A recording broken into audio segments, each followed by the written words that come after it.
In October 2024, I had a mastectomy, also known as a top surgery. And this is my experience from the moment I decided to get the surgery through my entire healing journey.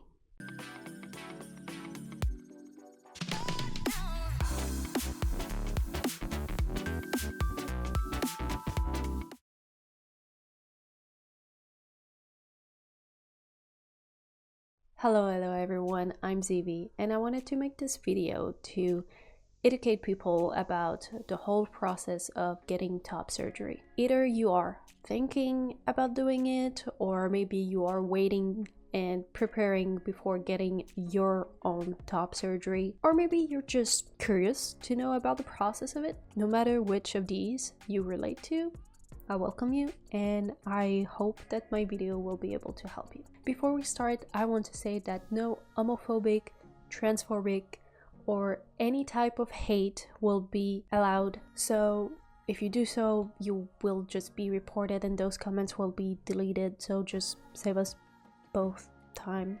And if you do see those type of comments, I do encourage you to report these as well. Now I'll explain step by step what I've done. We'll start by my journey, followed by the application, the preparation, the big day, the short-term recovery, and lastly the long-term recovery.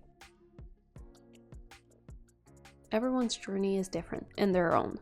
Your journey is yours and yours only, and no one else. But sometimes hearing about other people's journey can help you figure out your own, but never confuse someone else's journey with yours. Now, I don't want to get too much into mine on this video because that could take hours. This is a whole lifetime of self-discovery, but I briefly explain when it comes to my gender identity. For me, I hate putting a label on my gender, but there's only one that I would say represents the most how I feel when it comes to my gender, and it is a gender. A gender is a person who has an internal sense of being neither male nor female, nor some combination of male and female, of relating to or being a person whose gender identity is genderless or neutral, or what I like to call I don't care about my gender.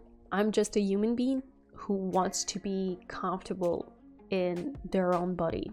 So I was really hesitant about getting top surgery as I'm not technically trans, although I'm not entirely crossing the idea that maybe one day I will figure it out that I am, or maybe I will never be trans. Because everyone goes through their own journey at their own time. You never know what the future holds. I don't know how I'm gonna feel 10 years from now. Plus, I use any pronouns. You can use she, her, they, them, he, him. I don't really care, although sometimes she, her kind of like feel like a... Sometimes he, him really warms my heart. It's a weird feeling. And as I was questioning my gender over the past 4 or 5 years, in 2023, I got hit very hard by life. I've been through the worst pain I've ever felt emotionally. For me to accept myself and the fact that I absolutely hate having boobs. I hate when strangers looks at my chest because they are unsure if I'm a boy or a girl. Since they developed, I haven't been able to look at them. Every time I take a shower, I avoid the mirror, and I would always crouch my back to hide them and wear baggy shirts.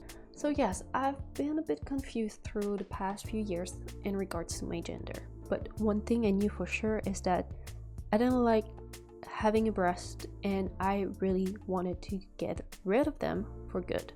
That's when it was time for me to accept the truth and finally chop them off. So let's say you finally did it. You made the decision, you will get top surgery. You just need to figure out how to apply.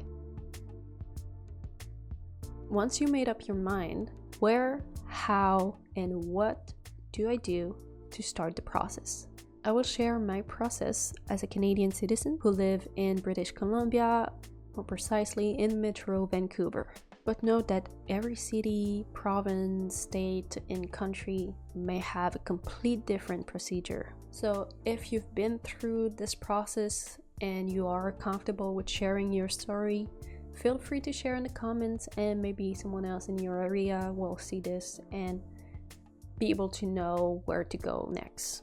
So the first thing I did was to reach out to my queer friends. Anyone who may know a trans or a non-binary folks that done the surgery, or maybe they've done it. So unfortunately that was a bit unsuccessful for me, as the only ones that I know personally, they are in Quebec, which different province, different procedure. I then researched on this beautiful thing called the internet, which all led me to the same thing: talk to your doctor about it. So I have access to TELUS Health with my work. It's this app that offers medical consultation 24/7. So when I did a call on there with a nurse practitioner, which was for a complete different matter, I asked her about it. She said to book an appointment with her and that we can review the documents and start the process. I also recommend you to look for queer groups on social media near you so you can have a better info on where to reach out in your hometown. So I met with this nurse in December 2023, and she asked me a bunch of questions to basically diagnose me with gender dysphoria. Gender dysphoria is the distress a person experiences due to a mismatch between their gender identity, their personal sense of their own gender, and their sex assigned at birth. Once completed, she sent all the documents to BC Transcare. As it says in the name, it's this organization that takes care of all transcare requests in British Columbia. So I was told it takes them about a month to receive the documents and create your file. After a month, I called them because I had no news. Mostly I just wanted to make sure that I wasn't waiting for nothing. That's when they said it was time for me to pick a surgeon and that I would receive an email about it shortly. So I did. At the beginning of 2024, from that email, I searched all the surgeon from the list that they gave me. And they also added an estimate time for consultation and surgery. So I picked the fastest one. Not because of the short wait, but because out of all the surgeons in the list, he's actually the only one that only focused on top surgery and no other surgery. So that gave me trust that he truly knows what he's doing, because he does the same surgery basically almost every day. If you've been through top surgery in the greater Vancouver area, you probably know who I'm talking about, Dr. Mickey. So from what I've seen on queer groups online, he's quite a popular surgeon for mastectomy. So fast forward to April 2024, when I had my first appointment with him. He analyzed my chest to see what type of surgery would work best based on my breast shape. He briefly explained to me what is the procedure and why double incision worked best for me, and also a little bit of how he does it. That's the moment I also confirmed with him I wanted to get with nipple graft, because that is something you can request not to have. I personally like better having nipple graft as it looks more natural. So normally every surgeon should have a website that explains it all and all the steps before, during, and after. So he referred me to that website and to help me prepare for the surgery. About 2 weeks after my first consultation, I received a call back to book the date. So 2 dates were offered to me. The first one being in September and the second one being October 4th. As soon as I heard that date, I knew that was the date I had to pick, because that is my dog's birthday. So it was kind of a sign for me that everything will be alright and that he'll watch over me during the surgery. So now that all I had to do was to wait for the big day to come, I was focusing on having the best result as I can. So I took the habit to do a skincare routine all over my chest on a daily basis. doing stretches, and at the gym I focused on my upper body strength, chest, back, arms, and that, my friend, is a great way to excuse not doing leg day. As the months went by, I kept on working on myself. I also happened to move into a new place with only my cat and I, this place right here. So I had to figure out what to do for the recovery. Since I'm living alone, I needed some help for the short-term recovery. So my parents offered to come over and help me. Same thing with my sister as well, but that would be quite expensive as we live on opposite side of the country. Also, there's always a possibility of last minute postpone of the surgery. That would have just been really unfortunate to spend $800 on a plane ticket just for, in the end, not even being able to help me. So that's when I asked my closest friend in the city to help me, my homie Diego.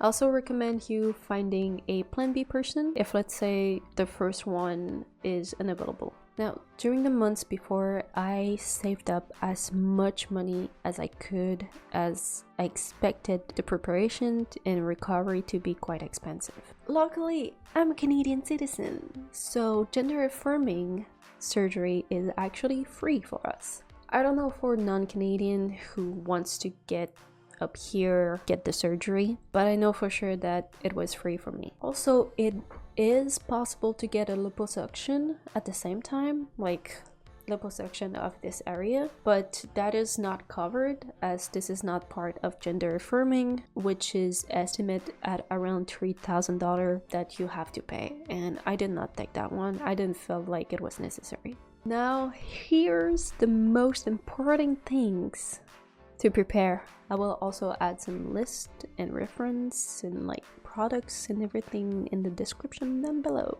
First thing, clothes. Have plenty of shirts that open up in the front, and make sure all your clothes you have is very comfortable and easy to put on. Accessibility. Make sure that you have easy and safe access to all your basic needs. For example, I placed a few plates and bowls and everything that is higher reach on the counter, and same thing with my microwave, so that all to be easy to reach without having to stretch out my arms. For the shower, I had this thing so I can easily access all of my products, and I would always leave the shower head down so I can easily use it, because in a recovery for a certain time you cannot have direct water on the scars. I also bought this loofah with a handle that I found at Dollarama. That way I was able to easily reach my back, and a lifesaver when it comes to take a shower. Practice. Okay, it may sound stupid, but practice doing everyday actions with little T-Rex arms. That's like a perfect way to prepare for it, and also to test out everything you have around. Make sure all your basic needs are accessible and easy of reach, so that you know what to change if something doesn't work out. Treatments.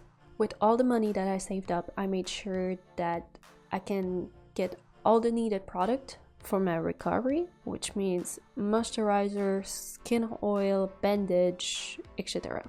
So the use of silicone tape is actually very popular when it comes to top surgery, and it's really helpful with the redness and healing process of the scar.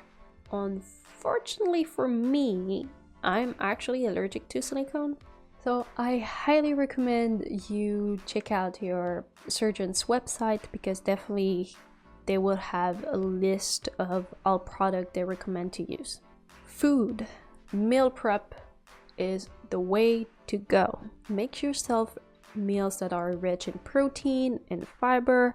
Also have easy meals that you can just put on the microwave. The simpler and healthier, the better it is. Also, make sure to have plenty of snacks. On top of that, I needed to have food for both of me and Diego as he was staying over and helping me. And as a way to thank him for all the help, I wanted to make sure he's not missing of anything with the food, be able to cover that for him. Now, only 2 weeks left before the big day. 2 weeks before. I was watching a show where they were talking about like naming their boobs. I know what I should call them. Like I should at least name them before getting rid of them. This is B and this is gone. Be gone. October 4th, 2024. So the night before, my friends, both Diego and Eric, stayed over for the night. So Eric was the chauffeur for the day of surgery. He also happens to be working in the medical field, so that was quite helpful to have someone around who has knowledge about medical term and everything, especially when you're really high after surgery and you need to know instructions about the medication you need to take. So about a week before the surgery, I had an email from the clinic telling me all the things to know for the day of surgery. So there was a few instructions. So all the instruction might be different from surgeon or clinics. So I was said no food after midnight on the night before and no water past 2 hours before surgery. So always make sure to follow all instructions that are provided to you by the surgeon's office. So we arrived at the surgery clinic around 6 or 7 a.m. I'm not too sure, I don't really remember, but I had to be in there alone. So at the clinic, they started giving me tons of documents to fulfill. At every encounter, they repeated my info, like my name, the surgery we're getting, just to make sure they are doing it to the right person. And so over there I met with a very, very sweet nurse. Shout out to her. I totally forgot her name, sorry, but she had to give me pills, and here's the issue. I can't swallow pills. But seriously, this is a condition that is actually way more common than we think. For me, taking pills is the worst thing there is. Like, I can't even drink a shooter in one sip. So the very sweet nurse, what she did, she crushed them and went beyond everything to request to have me have it in a yogurt or peanut butter or something, but none of that was allowed. The only thing that was actually allowed is this very small amount of water. So what she did, she crushed all the pills and she put them all in the water for me. Let's just say that talking about it revives the taste. So then came the anesthesia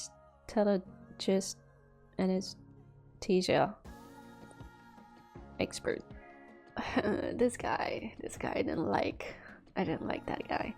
He really insisted on me taking another pill, and I explained to him the situation, and he was fully disrespectful. He was really thinking that I was stupid and making things up and basically make me feel like shit.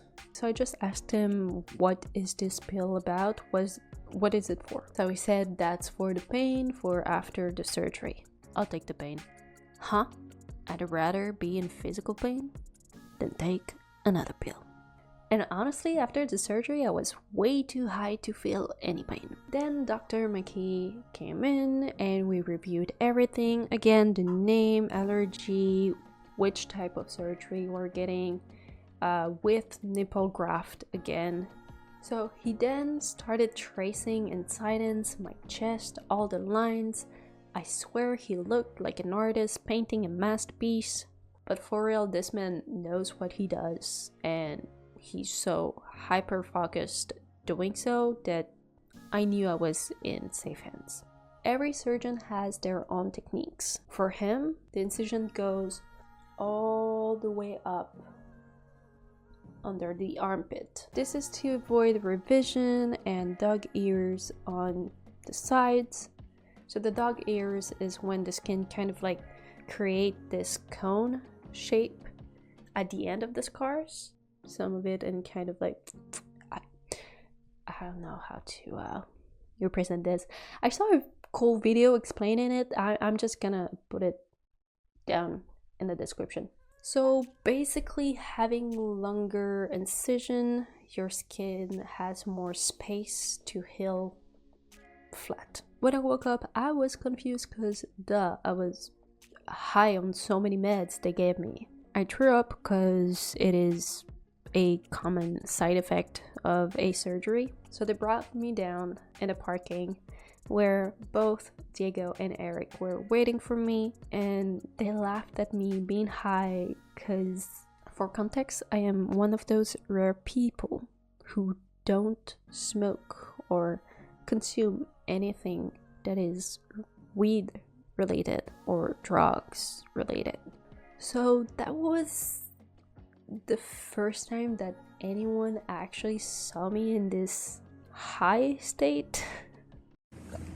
Right now. Lori, can you look at me? How you feeling? Yeah? How'd it go? I don't know. I wasn't awake.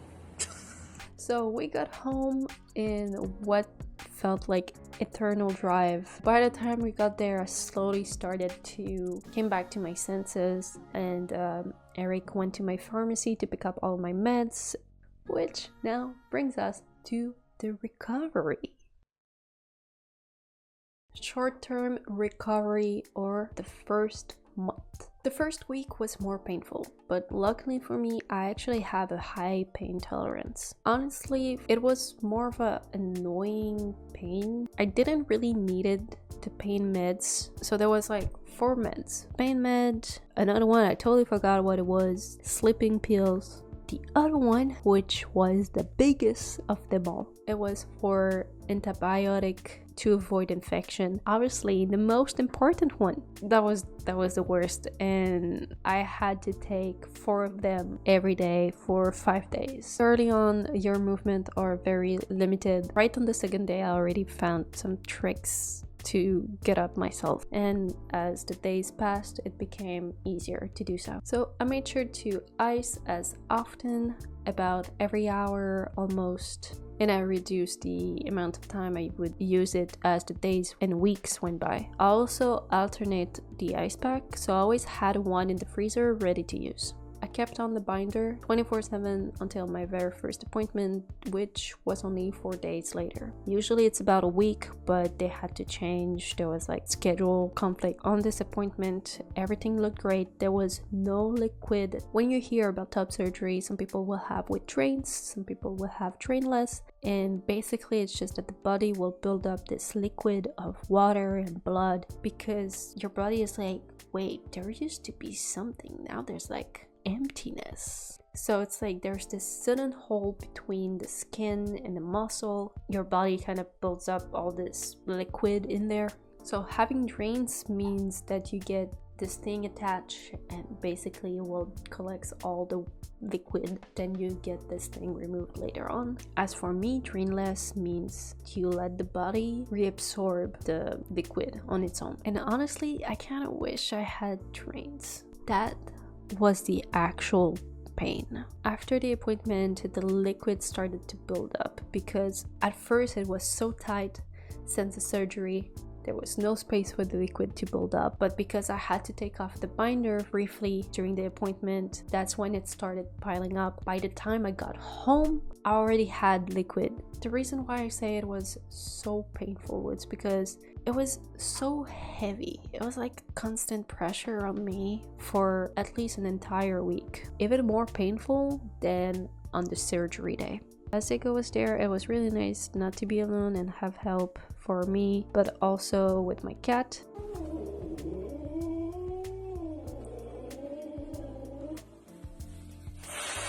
Starting on the second week, that's when I started going on smaller walks. This was also helpful to get some fresh air and stay minimum active.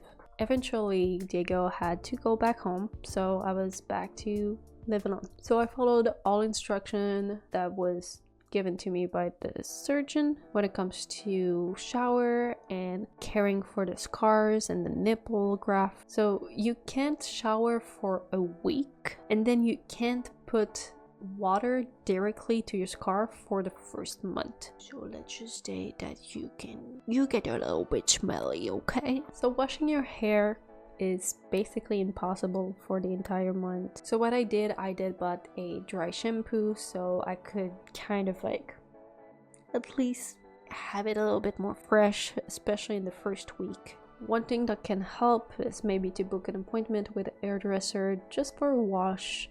If you have anyone who can help you and maybe like wash your hair in the sink. In the last week, that's when I started to do very soft massage to my scars. All the stitches were still on with the bandage. I also had to keep the binder for the entire month. So I would wash the binder during the time that I take the shower. A friend of mine who did it recommended me to get 2 binder. I tried to, but the binders that I would order didn't work. But if in any way you're able to get a second binder, I highly recommend you to do so, because that way while you wash one and it's drying, you have another one to wear. Lastly, I developed something that is called axillary web syndrome. This is a side effect of mastectomy. So it's this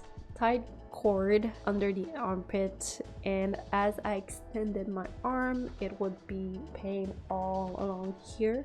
And basically under the armpit, I could feel like a cord pinch it, like really like feel it in there. So I booked another appointment with Dr. Mickey to talk to him about this concern, and he said that it's so rare that I am the 5th patient in his whole career who ever had that result after surgery. So this is nothing alarming, simply massage frequently and to stretch. In some cases it can last a few months, but luckily for me it only lasted about 2 weeks. So beside that, I did lost a lot of sensitivity to the touch all over my chest, and as the days passed, most of it recovered. I would feel those tiny like needle. Apparently that is a sign of your nerves that are basically like reconnecting. So it will go like over here, and the tricep, like all in the back, and a bicep, and like all the chest here. All sensation done. It's not entirely back, so over here if I pinch, now I can feel a little bit, but not entirely. I used to not feel anything, but if I pinch here,